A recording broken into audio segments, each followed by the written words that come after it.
the basis of my whole life. And I would desire for everybody to know and have this experience that I have had, and to know that God is real and that He is love and joy and the incredible life I've had from that moment on. And that's the story I would share with the world.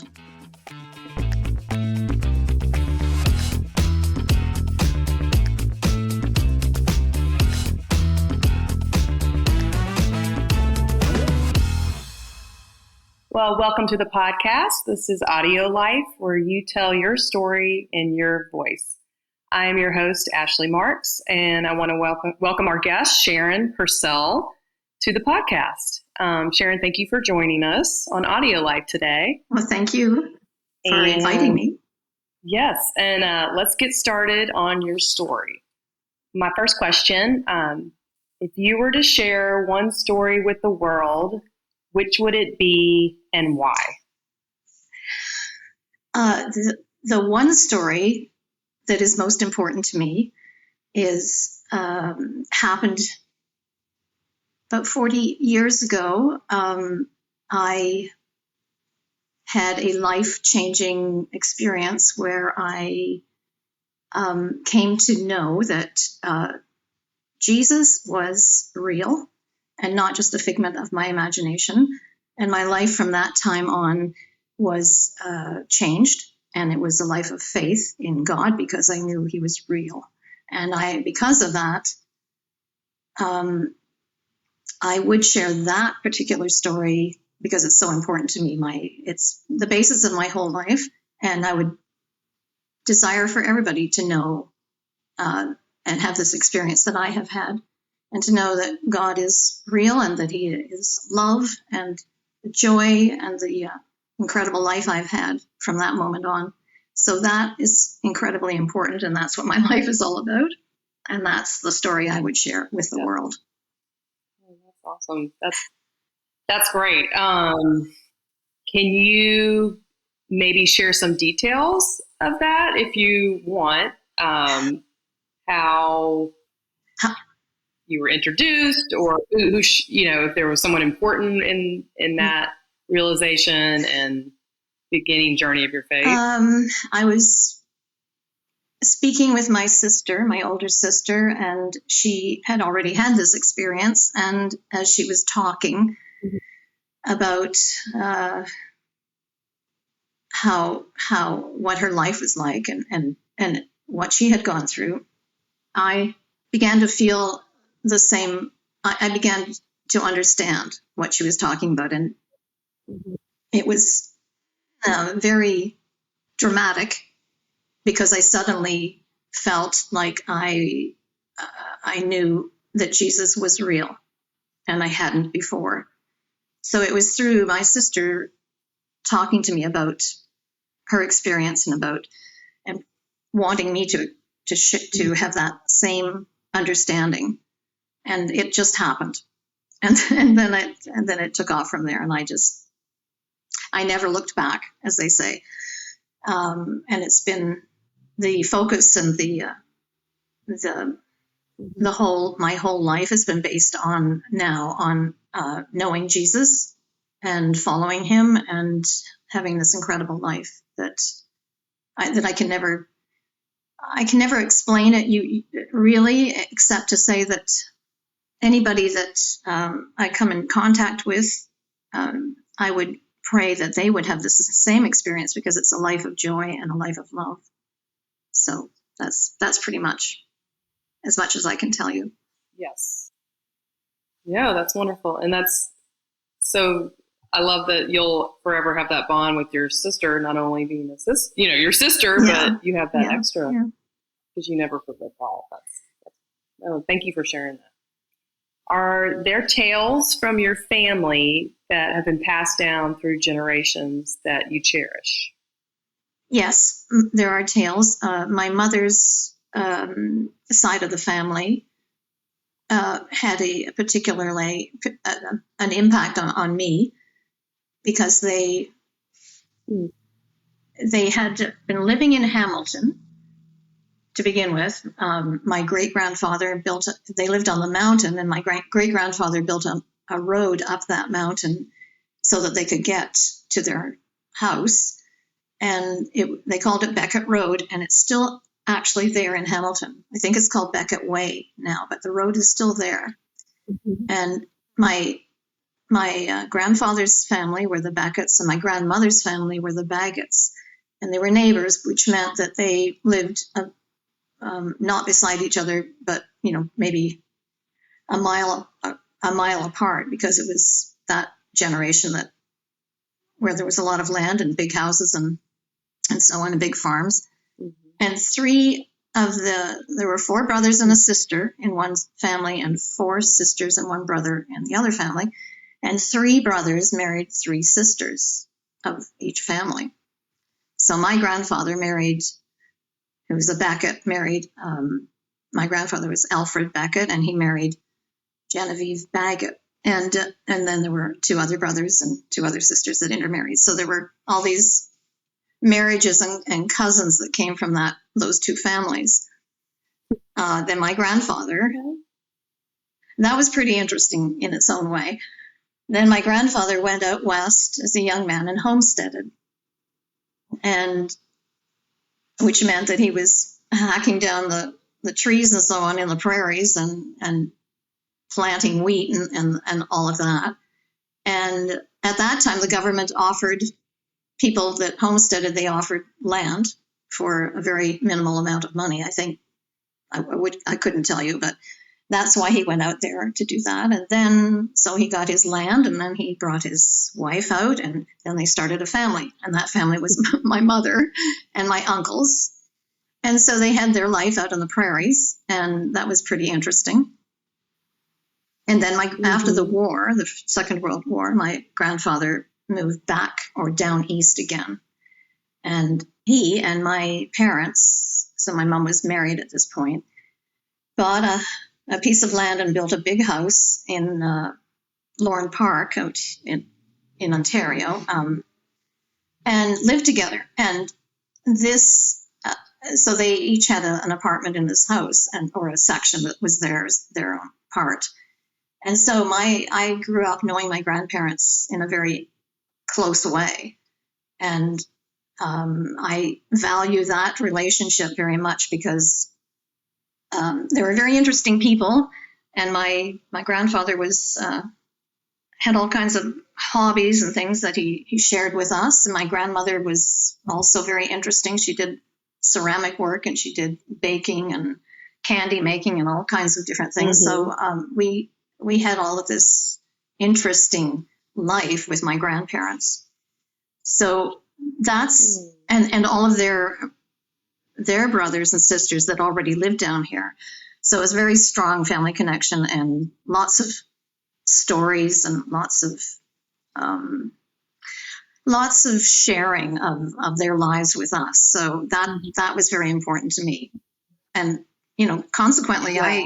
I whatever has made me the way I am, I'm passing on to my kids. So it's kind of interesting to think about that, because I was made, part of my personality was created from having this relationship with them, and then I've passed it on to my kids. So that's pretty much what I wanted to say about Tales. They had so many stories that I couldn't go into them, but it's just the story of the generations that have impacted me. And you had cousins to play with. Yeah. And, yeah. Cousins, and that's fun. Great. My uncles, my mother's brothers, very, very fond of them, and they've all passed away, but their children are still here, and so we're connected that way. I love that. That sounds so beautiful. Just a lot of land, and you can run around, and I can picture it in my mind, what that would look like. People don't have grand yards as much, like acres and acres, so less likely. So that's lovely. Yeah, that's great. Thank you for sharing that.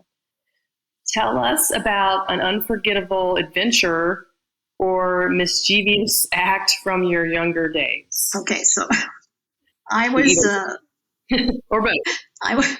This was pretty easy for me to remember or to tell about, because I was a pretty daring child. I would not hesitate to climb trees and all of that kind of thing, or just wander off. And because at that point we could, Mom would just say, go out and play, and we could play anywhere in the neighborhood. And it was, and we explored and did all kinds of kind of dangerous things. But I wasn't sissy-ish. And people that I knew that would warn me about doing things, I figured they didn't know anything, but I did.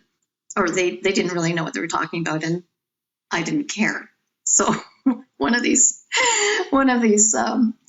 friends, one friend of mine, her name was Anne, she and I were out in the woods walking along and hiking, and she said to me that I should stay away from a certain plant, which she thought was poison ivy. And I thought it wasn't, so I just said, I said, oh, don't be so, whatever, ridiculous, or whatever I said. And I took the plant and broke it off, the leaf off, and I think some white sap or white cream came out of that stem, and I just nonchalantly wiped it all over my leg and just told her it wasn't poison ivy. But then, of course, the next day or a couple of days after that, I broke out in a terrible rash all over my legs, and it was poison ivy. It's a hard way to learn. I had the worst case of poison ivy all over my legs. And so I still didn't, it didn't really dawn on me that what I had, just kind of poo-pooed what she had said. I think I just had to get through the whole horrible few weeks of scratching and trying to get through it. But nothing came from that. Like, Anne did not come back to me and say anything about that. It didn't really change me that much. The next incident, which was similar, was a time when another friend of mine, Brenda, and I were skating on a pond, and she warned me. There were two ponds, one was draining into the other, and she warned me not to go too close to the drain where the water was coming in, because it was dangerous. And I didn't really think it was, so I did go closer than I should have, and the ice broke and I fell in to the water. And it was extremely dangerous, but I managed to scrape myself and just grab the snow or ridges of snow or ice or whatever and pull myself out.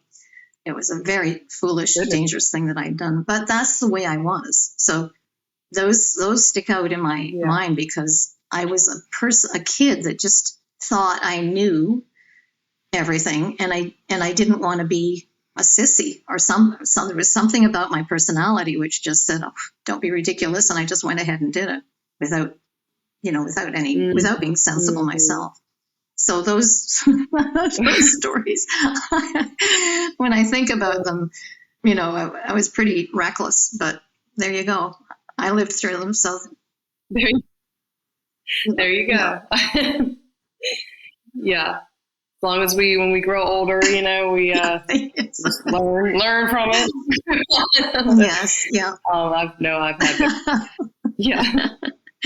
I probably warned my kids. Yeah, that's scary. I probably warned my kids more than I should have about things, because I think it eventually sank in. Maybe that was the reason. Yeah, exactly. That is scary, though, the ice story. That's really scary. This is about memories. Are there memories linked to specific songs or fragrances or flavors that instantly transport you back in time? Yes, absolutely. My family was fortunate enough to have a cottage that my father bought when I was about 6, and we still have it today. Mm-hmm. And I'm 74 years old, so the cottage life that we experienced as kids. I came from a large family, 6 kids, and my mom would bring us to mom and dad took us up to that cottage every summer. And then my dad went back during the week to work, and so he would come up on the weekends. So we had this incredible experience every summer for 2 months of living in this wonderful beach country and a beautiful lake and river. And so, and then we had no TV out there, no phone. It was a beautiful time to just get to do things that you didn't do when you were in another atmosphere. And so we did a lot of, I listened to a lot of music. We did hiking, swimming, boating, and playing cards, reading a lot in the evenings. So when I hear music specifically, my mother had a collection of records, and we brought them up every summer, and I would listen to operettas and musicals and a lot of orchestral music. When I hear, especially the operettas and musicals, I think of The Cottage, and it connects me right away, because it was one time that I really focused on that kind of thing, and was able to just in the evening just sit there and actually just listen to the music and do nothing else. So it really sank in. We also had a piano there, and we would my mom would play, and we would sing around the piano, and that any of those songs, when I hear them, of course, that brings me back to that kind of to that part of my life. And then I took my children up every summer, and we went through the same kind of thing. So that was incredible for me. And you got to take your kids back to the same cottage? Yeah. To the cottage. Oh, yeah, wow. It was wonderful. And I treasure that. And then so any of that kind of music that I hear, as far as food or fragrances, so food, I would connect with Christmas, of course, which is, and the music of Christmas. Again, we had a piano. My mother would play. We would sing around the piano, and we would always make shortbread and mincemeat and fruitcake and all of those kinds of things. And then I was able, again, with my children, to have that kind of singing around the piano life, which I so treasure, and I'm so glad that happened. And then, of course, one of the biggest selections of music that would connect me with my kids and transport me back, and even to my childhood, was the Nutcracker Suite and the ballet. So we listened to that and watched it, and my son played it on the piano, and it was just a part of our life. So, and I would take my kids to the theater in Toronto where the National Ballet danced it. So that's a huge, huge thing. Yeah, I love it. I love the artistic way that you guys spent time together. It's beautiful. Weaved into the whole experience. Well, and again, it goes back to my grandparents and their influence, and my mother. So it's interesting. And now I'm seeing it with my grandchildren. So it's really going on and on, because I want to share that with them. So it just keeps going. So I've already started them watching Nutcracker Suite. And they're quite young, so they watch a little bit of it. They're hearing it, and they get up and dance around. So it's pretty nice. Yeah, I love that music can just it just could be passed down from generation to generation. It's just one of those things. And now for a word from our sponsors. Ready to share your stories and life philosophy, or capture those of a parent or grandparent? Or maybe a corporate package is right for you to build connection across your workforce and add value to your clients. Visit AudioLife.io today to learn more. Our listeners will get 10% off using discount code GIFT10 and order number AudioLife Podcast.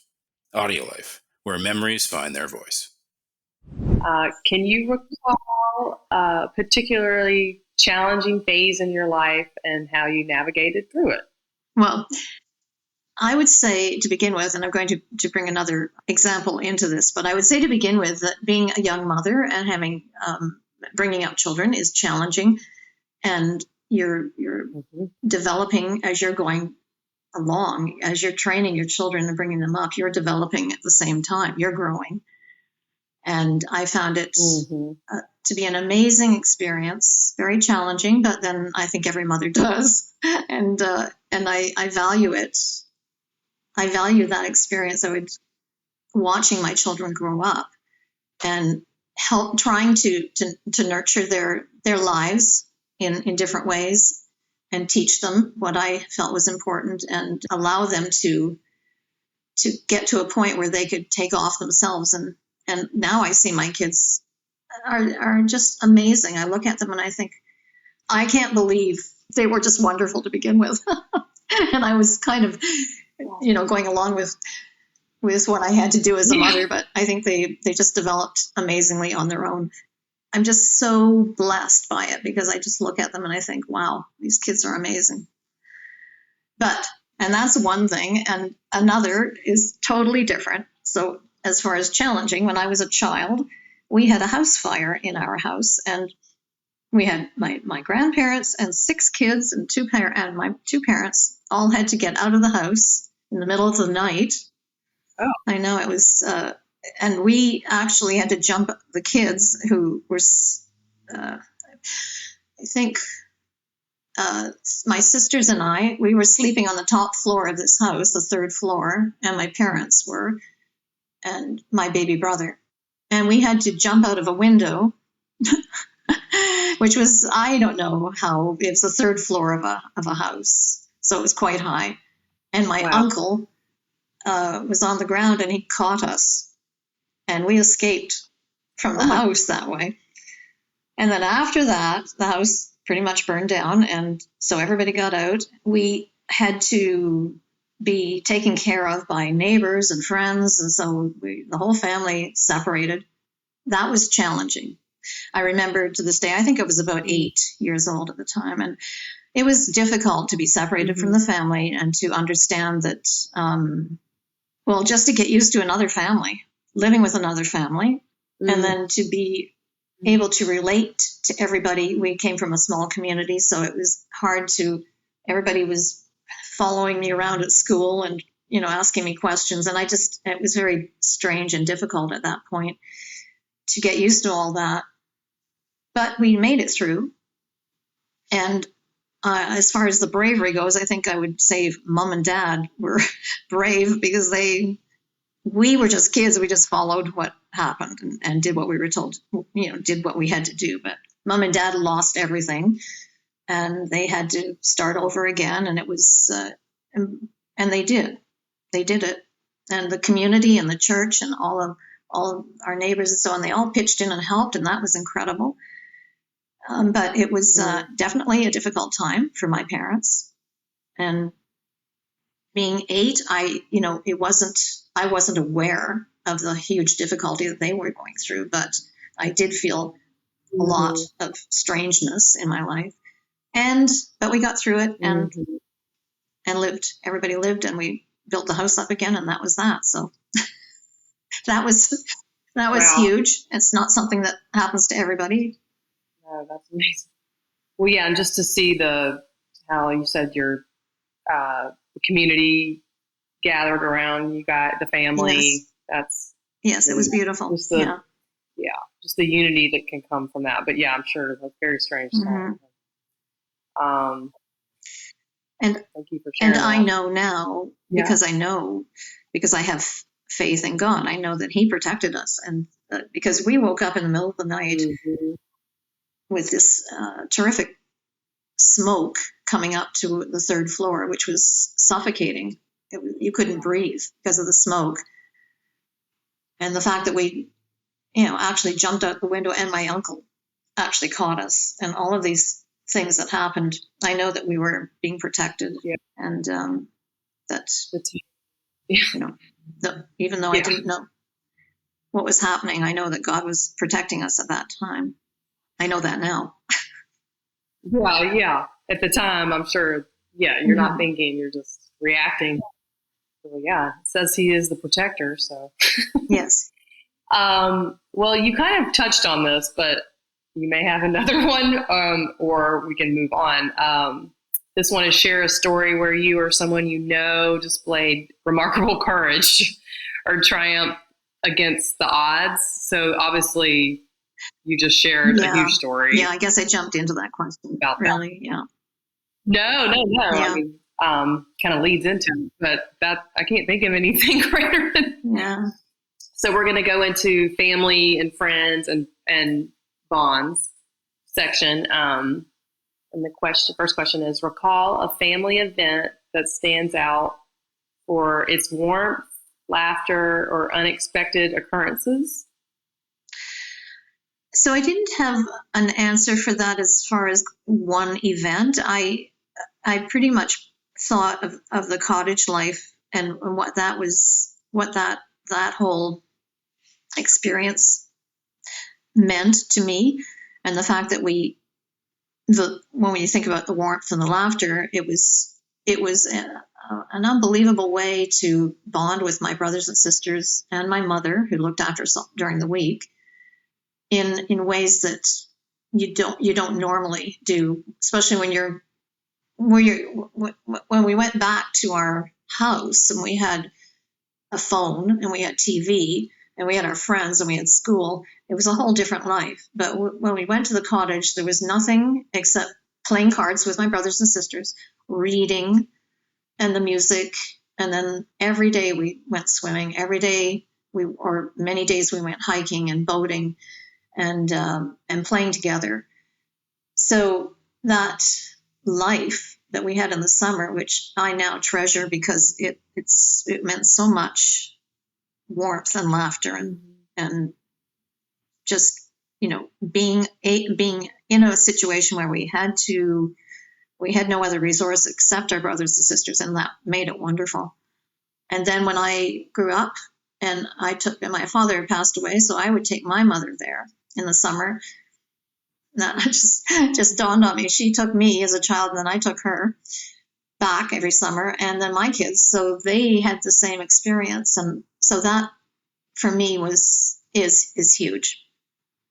And that as far as warmth, that cottage life is what warmth and laughter means to me. So yeah, yes, and it's nice without any distractions, and that's wonderful. So share a heartwarming story about a friend who stood by you at a time when an unexpected bond was formed. So I could not really answer that question because I have had a very close friend growing up, but it wasn't a situation where she stood by me, but I did have a very close friend from grade 6 up till grade 13. And then after that, when we left high school and went different ways, we still connected at times.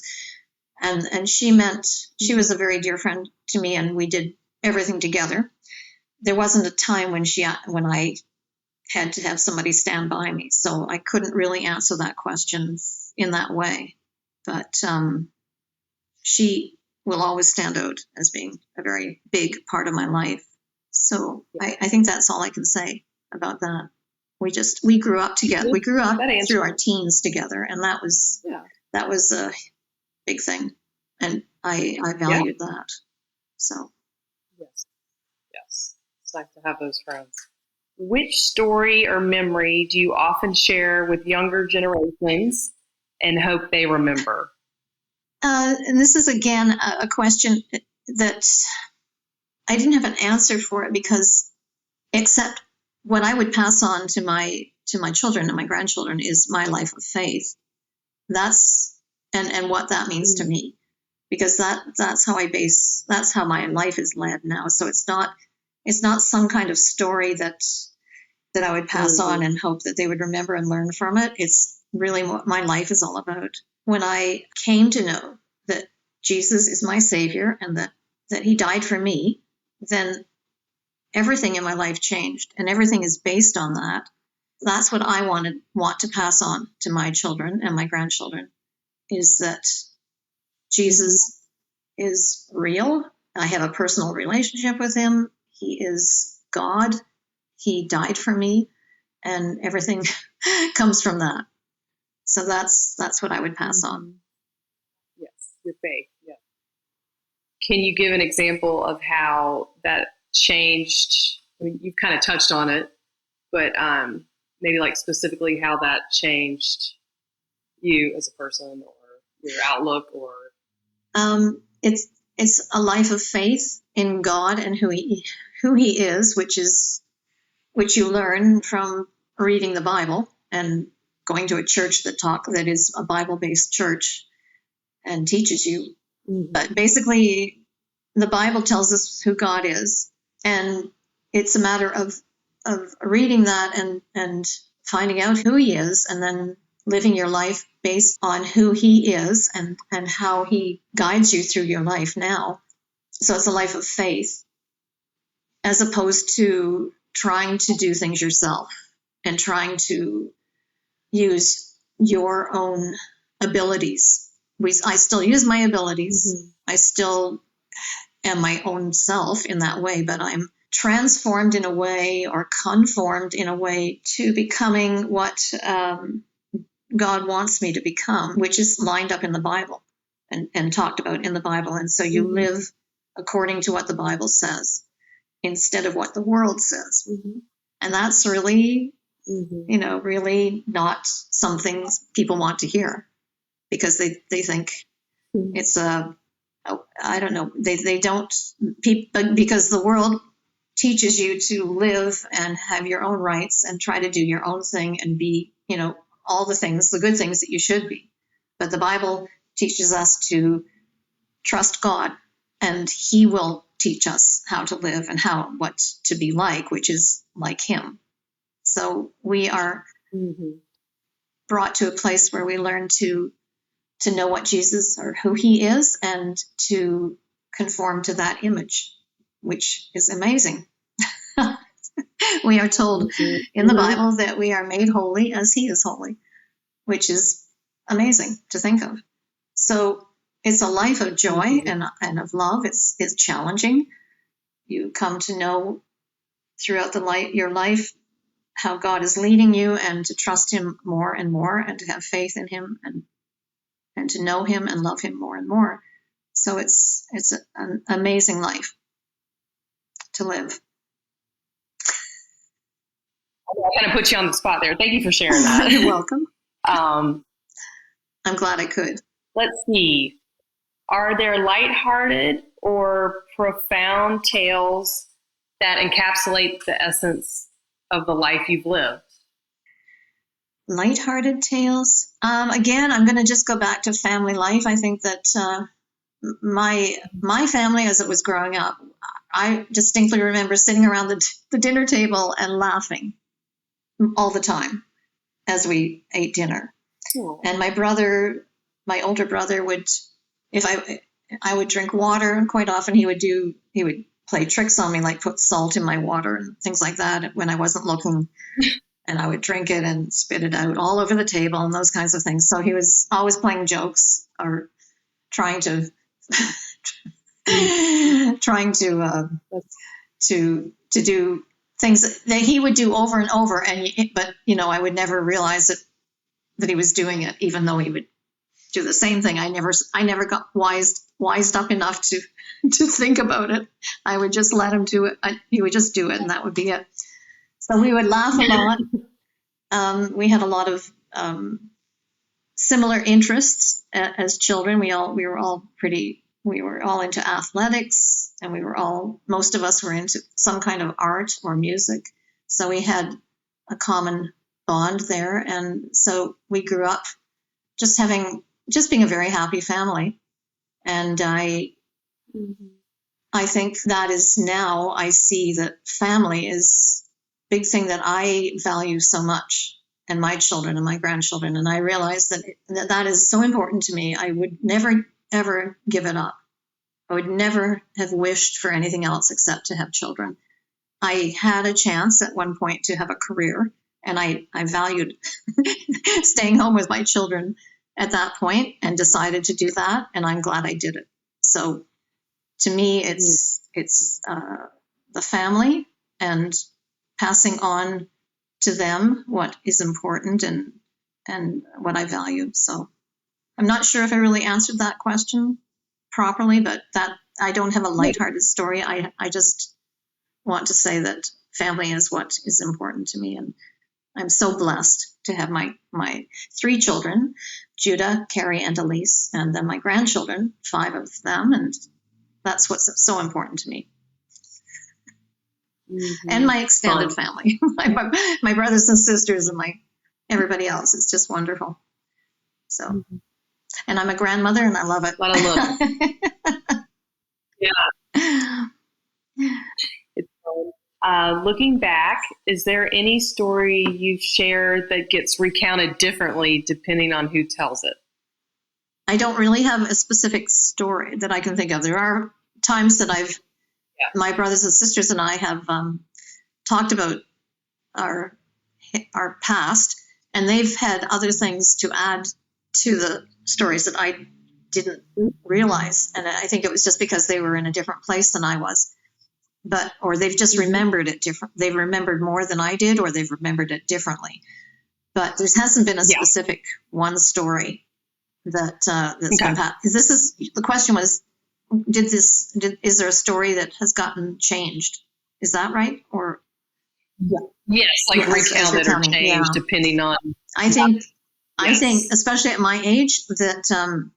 So I have a sister who's 4 years younger than me, and she has said things that I had not understood had happened. But I was at the same place and the same happening, but I didn't realize what things that she realized. But they weren't big things. It wasn't one specific story that's gotten changed a lot. It's just being our age and remembering things differently. So. Yeah, that's fine. Describe a recent incident or observation that made you smile or reflect on the beauty of life, which I know you touched on a few of those. Yeah, I'm going to tie this one in with what the question was. Was there something that just happened in a perfect way, or with the stars aligning, that kind of thing, way back in the beginning? Oh, yeah. We can go back to that one. Describe a time when the stars seemed to align a moment. Perfect time. So rather than saying the stars aligning, I'm going to say that I understand as a Christian that there are no coincidences. As I live in a life of faith, I understand that God is ordering my life. So I'm going to tie the two questions together. And so the incident that I'm going to refer to is meeting a man who came 2 years ago from British Columbia. And his wife passed away, and his children lived here in Ontario, so he moved here. And then he looked for a church to go to, and then in that church he looked for a seniors group, and he joined that. And then because he was a singer, he started helping out with the music. So the whole incident of this man coming all the way from British Columbia to Ontario, to the same area I live in, and finding the same church that I attended could be looked on as a stars aligning or a coincidence. But we both understand, his name is Larry, and I understand that God brought it all together. So rather than the stars, I'm going to say God brought all of that together.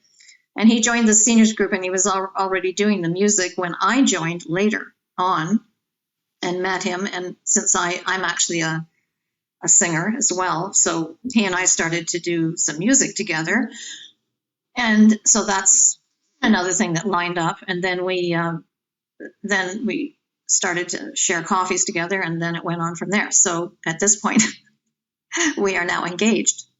So it's a matter of looking at the whole, not thinking, this just happened, but this was something that was lined up. Every incident happened accordingly, because he could have picked any other church, he could have picked any other seniors group, he could have done any other thing, but he didn't. He did the same church that I already attended, and then a seniors group, which I wasn't even part of at the time. So it was all brought together by God, and And then we got to know each other and fell in love. And so here I am today, engaged.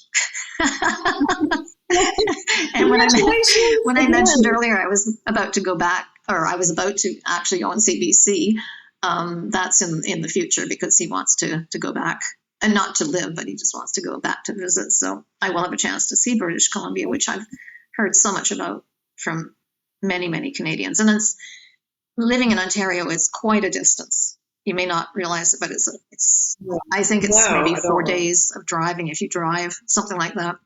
But nobody really wants to drive it. But it's a long way. It's on the other side.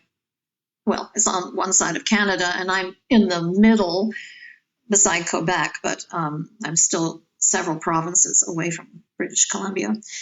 So he came here, and as far as being the last question being, does it bring a smile to my face? Yes, it does.